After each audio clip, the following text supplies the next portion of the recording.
శబరిమల దర్శనానికి వచ్చిన భక్తులకు పంబలో కనీస సౌకర్యాలు కల్పించడంలో అలసత్వం వహిస్తున్నారని అయ్యప్ప భక్తులు తెలిపారు. పంబ నుంచి అయ్యప్ప భక్తులు శబరిమల క్యూలైన్లో నిలబడిన అయ్యప్ప భక్తులకు 24 గంటల సమయం పడుతోంది. అందువల్ల కొంతమంది దర్శనం చేసుకుండగానే ఇరుముడులను పంబలోనే చెల్లించి వెనుతిరిగిపోతున్నారు. భక్తుల తాకిడి అధికంగా ఉండడంతో దేవస్థానం అధికారులు అయ్యప్ప భక్తులకు కనీస సౌకర్యాలు సైతం అందించలేని పరిస్థితిలో ఉండడంతో భక్తులు నిరాశతో వెనుదిరుగుతున్నారు. కనీసం టాయిలెట్స్ లో నీళ్లు కూడా లేకపోవడంతో భక్తులు ఇబ్బంది పడుతున్నారు. దేవస్థానం వారు అయ్యప్ప భక్తుల రద్దీని దృష్టిలో పెట్టుకుని వారికి కనీస సౌకర్యాలు కల్పించాలని తెలిపారు.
నుంచి వచ్చాను స్వామి.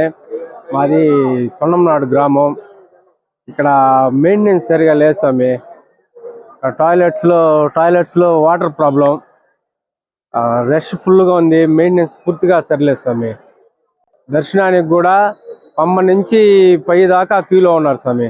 ఈ యారికి స్వాములు కూడా వదలలేదు. యారికి అయ్యో శబరిమల గత 6 సంవత్సరాల నుంచి మేమంతా ఇక్కడ ప్రతి సంవత్సరం పర్యటిస్తున్నాము. ట్రావెన్కోర్ దేవస్థానం మెయింటెనెన్స్ మాత్రం ఏమాత్రం డెవలప్మెంట్ లేకుండా చేస్తుంది. భక్తులు నిన్న ఈవినింగ్ 5:30కి ఓపెన్ చేశారు, కానీ ఇక్కడ మెయింటెనెన్స్ మాత్రం శూన్యంగా ఉంది. ఏమాత్రం డెవలప్ చేయకుండా